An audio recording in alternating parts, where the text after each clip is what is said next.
B씨는 판결이 확정되지 아니한 죄길이기 때문에 형법 37조 전단의 동시적 경합 범위에 해당되죠. B씨는. 자, 그 다음에 판결이 확정, A는 지금 판결이 확정됐다면서요. 판결이 확정된 죄와 그 판결이 확정되기 이전에 저질러진 범죄, 이 두 사이의 경우에는 그 37조 후단의 경합범, 사후적 경합범이라고 합니다. 이미 판결이 확정이 됐는데 이거랑 사후적으로 경합을 해야 되니까. 왜? 이 판결이 확정된 죄보다 판결이 확정된 당시 그 이전에 이미 성립이 되어 있던 범죄니까 원래는 같이 경합범으로 했었어야 되는 거죠.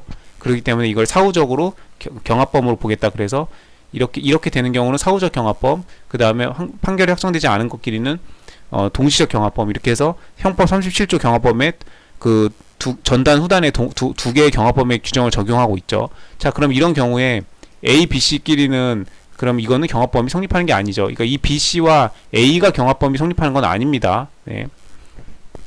그 다음에 판결이 확정된 죄라고 했는데 여기서 이 판결이 확정된 죄는 금고 이상의 형이라고 기준이 나와 있어요. 그럼 여긴 지금 벌금형이죠. 그래서 이것도 지금 지금 논점이 되는 저기다 주의 깊게 봐야 되는 거였다.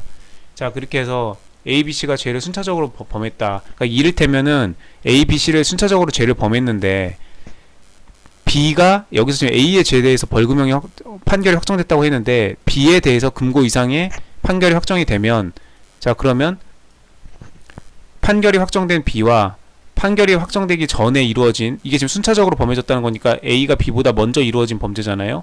그러면 판결이 확정된 B와 판결이 아직 되지 않은 A 범죄는 이 두 개가 형법 37조 후단의 사후적 경합범 관계에 있는 거고, 그 다음에 여기가 하나 더 있어야 되는데 A, B, C, D가 있었다고 치면은 B가 판결을 받았을 때 판결이 받은 B와 판결이 이루어지지 않은 A 사이에는 사후적 경합범, 그 다음에 판결이 이루어지고 난 이후에 C와 D 사이에는 이거는 판결이 확정되지 않은 수기의 죄이기 때문에 C와 D 사이에는 동시적 경합범이 성립한다. 37조 전단에. 자, 그러면 A도 C와 D처럼 판결이 확정되지 않았는데 A와 C, D도 동시적 경합범이냐? 아니, A와 C, D는 B라는 판결이 확정된 시점을 기준으로 분단된다. 좌우가 분단되기 때문에 A와 C, D 사이에는 경합범이 성립하는 게 아니다. 네, 경합범을 아무렇게나 막 갖다 붙이면 안 됩니다. 판결이 확정된 죄와 판결이 확정되기 이전에 저질러진 범죄, 요렇게 대해서는 사후적 경합범, 그 다음에 판결이 확정된 이후에 그 수개의 범죄들 사이에서는 이거는 동시적 경합범. 그러면 판결이 확정된 죄를 기준으로는 A와 C, D는 동시적 경합범이 되는 게 아니죠. 얘는 분단이 돼서 별개로 형을 선고해야 된다고 했고, 이렇게 구분을 해야 됩니다. 자, 다시 문제로 돌아와가지고 A, B, C고 그 다음에 지금 B가 아니고 지금 이제 A에 대해서 판결이 확정됐는데 벌금형이에요. 금고 이상이 아닙니다. 자, 이랬을 경우에 그 판결 확정 전에 범한 B죄와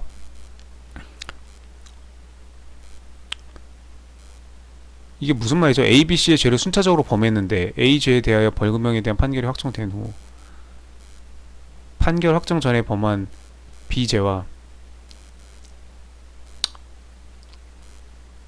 판결이 확정 전에 대한 B죄와 판결 확정 후에 범한 C죄, 같은 법원에 기소된 경우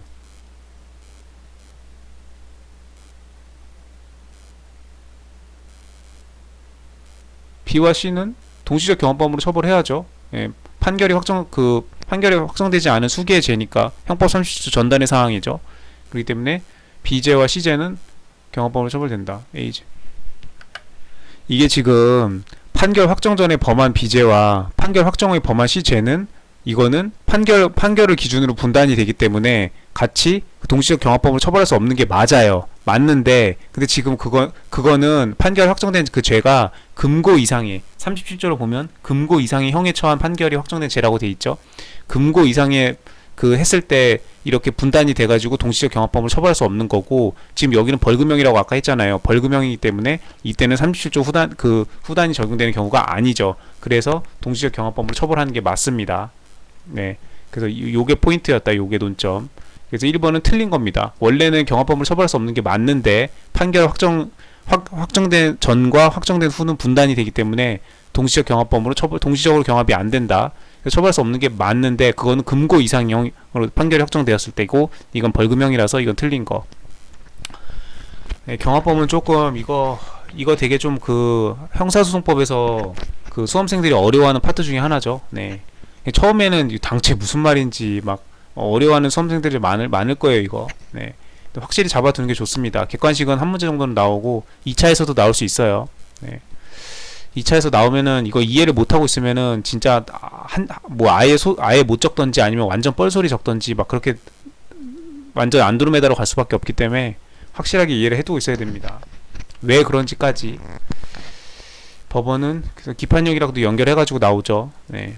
법원은 비제와 시절 동시에 처벌할 수 있다. 1번이 틀렸고, 옳은 거 찾는 거니까 포괄일제 중간에 다른 종류의 범죄에 대하여 금고 이상의 형에 처한 확정 판결이 끼어 있는 경우에 그 포괄일제는 확정 판결 후에 범죄로 다뤄져야 되기 때문에, 그쵸? 최종적으로 포괄일제는 최종적으로 범죄가 끝난 종료된 시점이 그 범죄 그 행위시로 보죠. 그렇기 때문에 확정 판결 후에 범죄로 다뤄져야 되기 때문에 판결이 확정된 죄와 사후적 경합범위 되질 않는다. 그쵸? 사후적 경합범위라는 거는 아까 얘기했죠. 판결이 확정된 죄와, 그것도 금고 이상의 판결입니다. 이 벌금형 아니고 금고 이상의 판결이 확정된 죄와 그 판결이 확정되기 전에 이루어진 범죄. 그러니까 동시적으로 판단할 수 있었던 경우에 그런 가능성이 있었던 경우에 그 형평을 고려해가지고 사후적으로 경합해서 처리를 하겠다. 경합범으로 보아 처리를 하겠다는 거죠. 그렇기 때문에 포괄일제의 경우에는 포괄일제 자체의 특성상 맨 마지막에 끝난 범죄, 완전히 종료된 시점이 범죄 행위시기 때문에 지금 이 판결이 확정될 당시에는 포괄일제는 아직 안 끝났죠. 그렇기 때문에 죄가 없었던 거나 다름없는 거예요. 이 판결이 확정될 당시에. 그렇기 때문에 판결이 확정되기 이전에 있었던 사유가 아니기 때문에 사후적 경합범위 안 된다는 얘기입니다. 네. 확실하게 이해를 해야 됩니다. 2번 맞는 거죠. 그래서 아직 판결을 받지 아니한 수개의 죄, 이건 37조 전단 동시적 경합범 사연이죠. 징역형의 판결 확정을 전후하여 저질러지고 판결 확정 전에 범한 죄를 이미 동시에 판결할 수 없었던 경우 그 수개의 죄 사이에는 전단의 경합범 관계가 인정된다. 이거는 경합범이 아니고 이건 별도로 해야죠. 이거는 별도로 해야 되는 거고 4번이 지금 이게 같은 판례입니다. 이따 판례에서 볼 건데 같은 판례고 지금 후단의 경합범 관계가 성립할 수 없어 아직 판결을 받지 아니한 죄에 대하여 형을 선고할 때는 그 죄와 판결이 확정된 죄를 동시에 형평을 고려하도록 한 39조 1항을 적용해야 된다.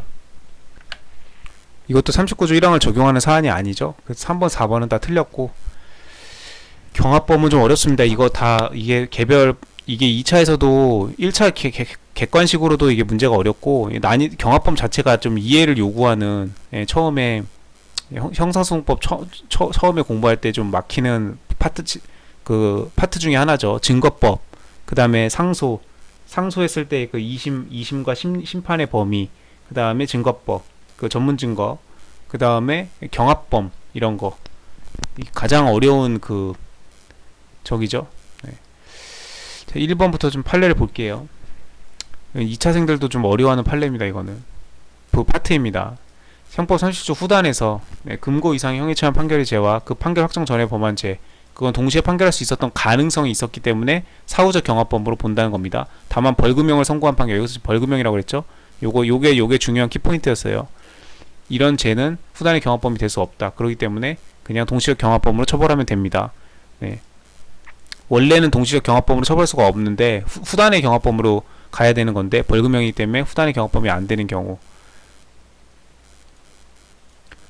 기록에 의하면 이렇게 됐다. 그러니까 약식 명령하고 벌금형 뭐 다 같은 적이죠. 금고 이상이 아니다 이겁니다. 약식 확정 전에 범한 죄는 경합범이 될 수 없고, 약식 명령이기 때문에 후단의 경합범이 적용될 수 없는 거예요. 벌금형도 마찬가지. 37조 후단의 경합범이 될 수가 없기 때문에 37조 전단의 경합범 관계에 있으므로, 전단의 경합범이라는 건 동시적 경합범이라는 거죠. 그래서 동시적 경합범을 처벌할 수 있다라고 해야죠. 그래서 틀렸다는 겁니다. 그에 대하여 하나의 형을 선고해야 된다.